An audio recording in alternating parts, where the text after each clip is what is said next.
Well, good morning, America. My name is Willie Lawson, and this is the Morning Report. The Morning Report is a production of fightbackmedia.com, fightbackmedia.com, fightbackmedia.com, the independent conservative voice that says what legacy media won't and doesn't play nice with bureaucrats or bankrupts our future. So let's get straight to it. The Congressional Budget Office has just confirmed what many of us have feared for years. Washington spending is taking this country into ruin. According to projections compiled and presented by Senator Ron Johnson, we are on a track to run a cumulative debt of $22.6 trillion. $22.6 trillion over the next decade. And that's not the worst case scenario. That's the best case scenario. You heard me right. This is the rosy version, the optimistic forecast based on a 2.21% real GDP growth, mild inflation of 2%, and an average interest rate of 3.4%. That means no major recessions, no new wars, no pandemics, just steady, predictable, peaceful American life. And still, the government runs up over $22 trillion in new debt.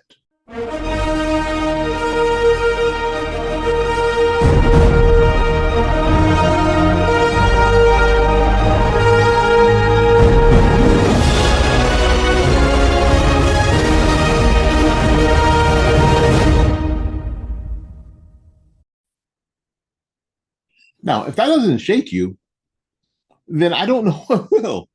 Let's lay it out. This chart from Johnson's office, built on CBO, Congressional Budget Office data, shows average annual deficits across presidential administrations.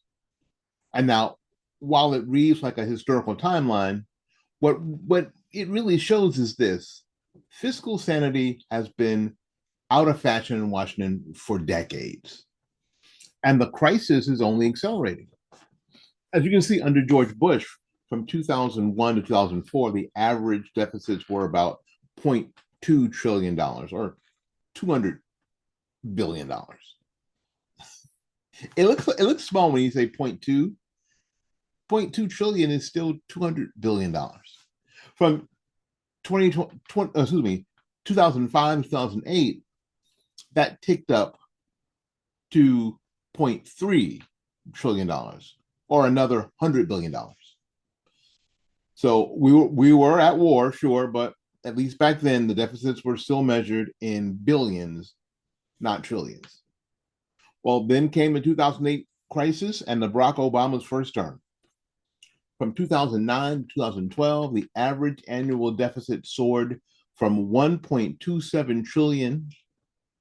It soared to 1.27 trillion. It went from 3 billion in the red ink per year to over 1.2 trillion in a blink. And then something weird happened. From 2013 to 2016, the deficit dropped by more than half, down 0.55 trillion per year. Why? Well, basically, it's because the Tea Party happened. You remember Tea Party? Remember? Fiscal conservatives outraged by Obamacare, bailouts, stimulus boondoggles, the cash for junkers. Remember all that? I put the brakes on the madness. Anyway, for a brief moment in history, someone actually said no to Washington's wallet. And then came Trump. From 2017 to 2019, before COVID, the deficit averaged about 0.81 trillion. Not great. But compared to what came next, it almost looks restrained. 2020, COVID year, emergency spending hit the stratosphere. We racked up $3.1 trillion in 1 year. So, and then came Joe Biden. From 2021 to 2024, while the emergency faded, the spending did not. Average deficits under Biden are clocking in at 1.9 trillion a year. And let's be crystal clear. The pandemic is over. COVID is over. COVID is over. The lockdowns are over. But the spending is still wide open.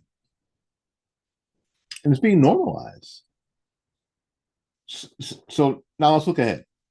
Here's what the Congressional Budget Office's numbers under the growth scenario 1 get even scarier. From 2025 to 2028, the average deficits are projected to be $2 trillion a year. $2 trillion a year. $2 trillion a year. From 2029 to 2032, that jumps to $2.3 trillion a year. And by 2033 and 2034, that number reaches $2.7 trillion annually. Cumulative totals from 2025 through 2034, that's $22.6 trillion in new debt. And again, this is assuming that we don't hit a recession, go to war, or experience some of the national emergency. This is what, quote, normal looks like now. So we need to stop pretending that we can grow our way out of this. That ship has sailed. Sailed. We're past the point where a little productivity boost will fix this. Even with 2.21% growth, we are still in a deficit every year for the next decade. You know, that's like saying, if I get a raise at work, I can finally afford my spending. While forgetting you're already maxing out your credit cards every single month. Let's be real. This is not a revenue problem. This is a spending addiction. This is not a revenue problem. This is a spending addiction.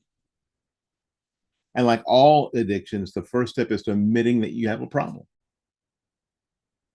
So let's look at the root causes, not the headlines, not the spin, just the truth. Why is this happening? Because Washington doesn't have a revenue problem. It has a spending addiction. The federal government takes in trillions of dollars a year. In fact, the federal tax revenue for 2023 hit nearly 4.9 trillion. That's more money than any government in world history has ever collected. But somehow it's not enough. Mandatory spending now makes up more than 2/3 of the federal budget. That includes Social Security, Medicare, Medicaid, and other programs that run on autopilot. They're politically protected, legally untouchable, and growing faster than the economy. Now, discretionary spending, the stuff Congress actually votes on each year, really isn't much better. Defense spending remains bloated with contractor kickbacks and duplicative programs. Non-defense discretionary spending, that's where you find things like the Department of Education's never-ending programs, grants to universities to study equity, climate handouts, and foreign aid galore. Then there's the growing monster. This is Tyrannosaurus Rex, or Tyrannosaurus debt, the interest on the national debt. And as interest rates rise, the cost of simply servicing the debt skyrockets.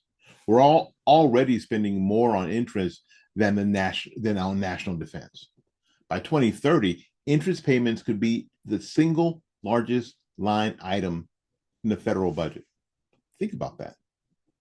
Interest payments could be the single largest line item in the federal budget. President Biden has proposed multiple budgets with trillions in new spending, including all the new Green New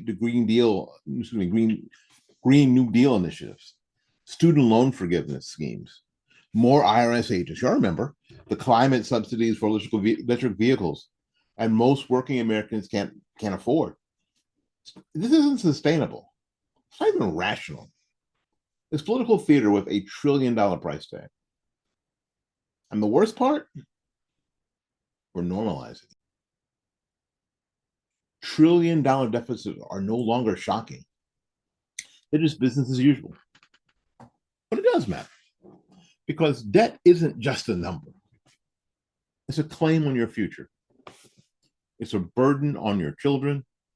It's a noose tightening slowly around the neck of the republic. Who gets hurt? The elites? No, they're just fine. But the working class, inflation crushes your wages. High interest rates crush your loans. Higher taxes shrink your paycheck. Fewer services affect your daily life. Retirees see their fixed incomes lose value. The poor see basic goods slip out of reach. And the next generation, born into debt slavery before they are taking their first steps. The national security threat wasn't just military, it's economic. What we must do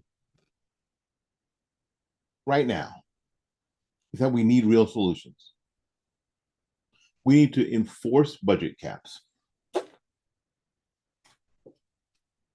We need to sunset every federal program. Wow. Wow, that's huge. We need to end the emergency spending abuse. We need to cut foreign aid by 75%. We need to freeze non-essential hiring. Start from zero every year. Zero-based budgeting. Secure entitlements with honesty, not gimmicks. Audit the Federal Reserve. Now, of course, none of this will happen unless you make it happen. Your continuous calling to action. Make the call to your Congress critters. Make many calls. Demand answers. Punish bad votes. Support independent conservative media. Share this show. Vote like your country depends on it because it does. History's warning from Rome to Venezuela to Argentina, debt has killed nations. This is not abstract. This is not fiction. It's a fire, and it's here. Because we've been silent too long. We've been nice too long. Now is the time to say, no. We refuse. Okay? This is the time to resist. Let's leave our children a nation, not a bill. My name is Willie Lawson. This is the Morning Report, and we are just getting started.